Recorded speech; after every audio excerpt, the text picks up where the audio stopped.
안녕하세요. 토론토 조이맘입니다. 제가 어릴 때 가장 좋아하던 게 책을 낭독하는 것이었는데요. 그 취미를 조금씩 살려서 좋아하는 책들을 읽어보고 유튜브로 만들어 보려고요. 여러분들의 응원과 추천 많이 부탁드릴게요. 첫 책으로 어릴 때 가장 감명 깊게 읽은 어린 왕자를 읽어보도록 하겠습니다. 생텍쥐베리의 어린 왕자는 어른들과 아이들에게 다 좋은 책인 것 같습니다. 순수함과 아름다운 스토리에 미소가 절로 나오는 책입니다. 조금씩 나눠서 시리즈로 책 전체를 다 읽어보도록 하겠습니다. 나는 6살 때 체험담이라는 제목의 원시림에 대해 쓴 책에서 아주 기막힌 그림 하나를 보았다. 그것은 보아뱀이 어떤 맹수를 집어삼키고 있는 그림이었다. 그 책에는 이렇게 쓰여 있었다. 보아뱀은 먹이를 씹지도 않고 통째로 집어삼킨다. 그리고는 꼼짝도 하지 않고 그 먹이가 다 소화될 때까지 반년 동안 잠만 잔다.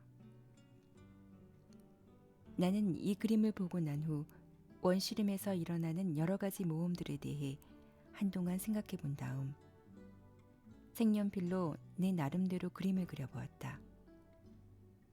내 생의 첫 번째 그림이다. 그 그림은 다음과 같다.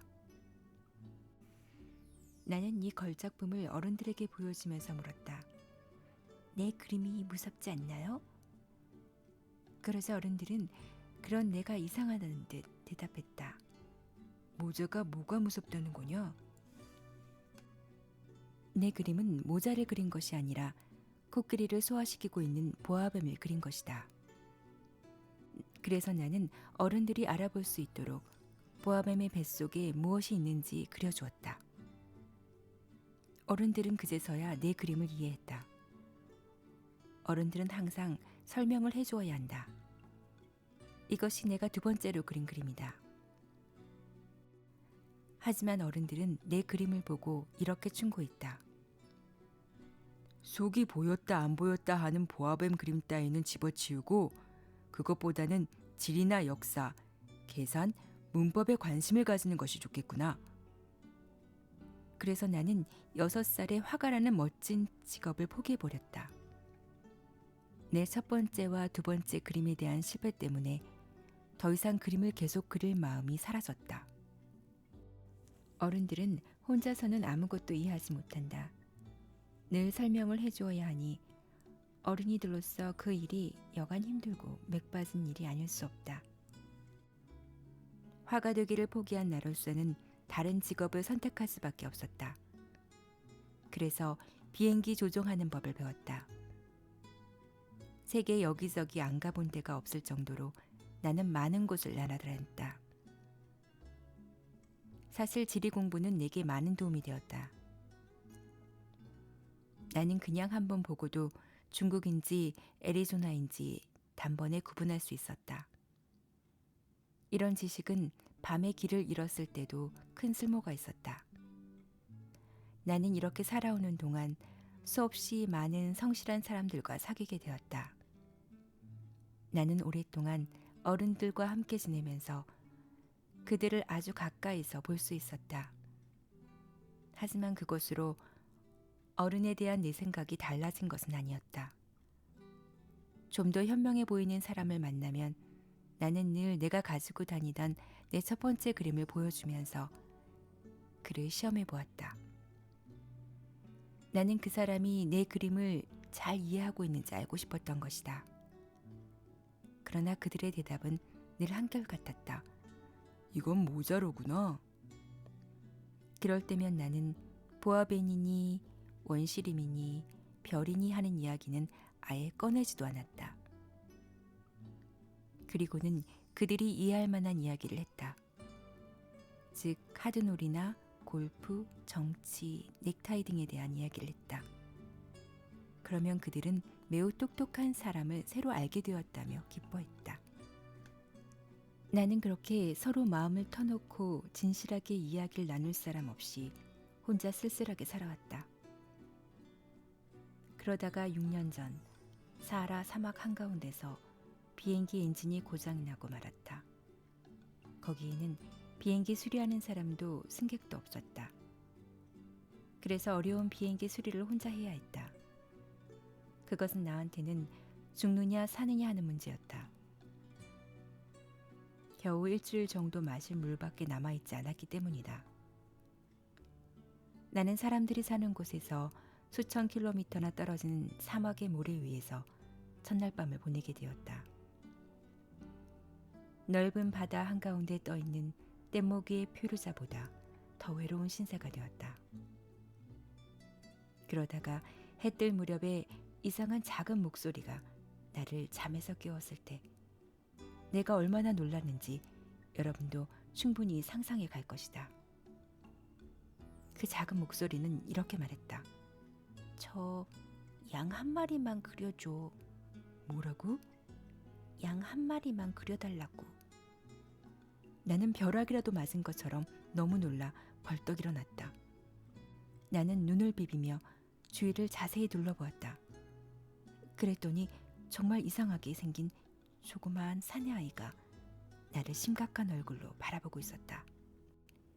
여기에 있는 이 그림은 훗날 내가 그를 그린 그림 가운데 가장 멋진 작품이지만 그의 실제 모습보다 훨씬 매력이 없다. 하지만 그건 내 잘못이 아니다. 나는 6살 때 어른들 때문에 화가를 쏠 꿈을 포기했고 속이 보였다 안 보였다 하는 보아뱀 그림밖에는 아무것도 그려본 적이 없기 때문이다. 아무튼 나는 눈을 크게 뜨고 느닷없이 나타난 그 아이를 바라보았다. 내가 사람들이 사는 곳으로부터 수천 킬로미터나 떨어진 사막에 있었다는 사실을 잊어버려서는 안 된다. 그런데 그 아이는 아무리 봐도 길을 잃은 것 같지 않았고 피곤하다거나 배가 고프다거나 목이 마른 것 같지도 않았으며 두려움에 떨고 있는 것 같지도 않았다. 사람들이 사는 곳에서 수천 킬로미터나 떨어진 사막 한가운데서 길을 잃은 어린아이의 모습은 그 어디에서도 찾아볼 수 없었다. 나는 겨우 정신을 차리고 입을 열었다. 그런데 너 여기서 대체 뭐하고 있는 거니?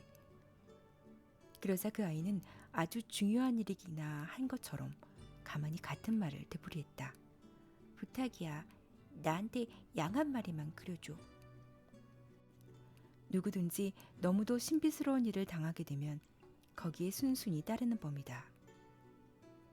사람이 사는 곳에서 수천 킬로미터나 떨어진 곳에서 언제 죽을지도 모르는 상황에서 내가 양이나 그리고 있다는 것은 너무나 엉뚱한 일이라고 생각했지만 난 주머니에서 종이 한 장과 만년필을 꺼냈다. 그런데 막상 그림을 그리려고 하자 내가 그동안 공부한 것이라고는 지리나 역사, 계산, 문법밖에 없다는 생각이 들어 그 아이에게 퉁명스럽게 말했다. 나는 그림을 그릴 줄 모른단다. 그러자 그 아이가 대답했다. 괜찮아. 양 한 마리만 그려줘. 나는 한 번도 양을 그려본 적이 없으므로 어떻게 해야 될지 망설이다가 내가 그릴 줄 아는 단 2가지 그림 중 하나를 그려주었다. 그것은 속이 보이지 않는 보아뱀 그림이었다. 그런데 놀랍게도 그 아이는 이렇게 말했다. 아니야, 그건 아니야. 보아뱀 속의 코끼리는 싫어. 보아뱀은 너무 위험하고 코끼리는 너무 거추장스러워. 내가 사는 곳에는 무엇이든 아주 작아. 나는 양이 필요해. 그러니까 양을 그려줘. 나는 깜짝 놀랐다. 내 그림을 처음으로 이 아이가 이해한 것이다. 나는 그 아이가 원하는 대로 양을 그려주었다. 그 아이가 그림을 자세히 들여다보더니 이렇게 말했다. 그게 아니야. 이 양은 이미 병이 들었어. 다른 걸로 그려줘. 난 다시 그림을 그렸다. 그러자 그 아이는 상냥하게 웃으며 말했다. 이거 보세요. 이건 양이 아니라 염소잖아. 뿔이 있잖아. 그래서 나는 또다시 그렸다. 하지만 그것 역시 거절당했다. 이건 너무 늙었잖아. 나는 오래오래 살 수 있는 양을 갖고 싶어. 나는 고장난 비행기를 손봐야 했기 때문에 더 이상 시간을 허비할 수 없었다. 그래서 되는 대로 아무렇게나 그려서 그 아이에게 보여주면서 말했다. 이건 상자야. 내가 갖고 싶어하는 양이 그 안에 있어. 그러자 놀랍게도 그 아이의 얼굴이 환하게 밝아졌다. 난 너무도 뜻밖이었다. 내가 바라던 것이 바로 이거야. 이 양에게 풀을 많이 줘야 해? 왜 나한테 그걸 묻니? 내가 사는 곳은 아주 작거든. 그 정도면 충분할 거야. 내가 너에겐 그려준 양은 아주 작거든. 그 아이는 고개를 숙여 그 그림을 들여다보았다. 그렇게 작진 않은 것 같은데 벌써 잠이 들었네. 이렇게 해서 나는 이 어린 왕자를 알게 되었다.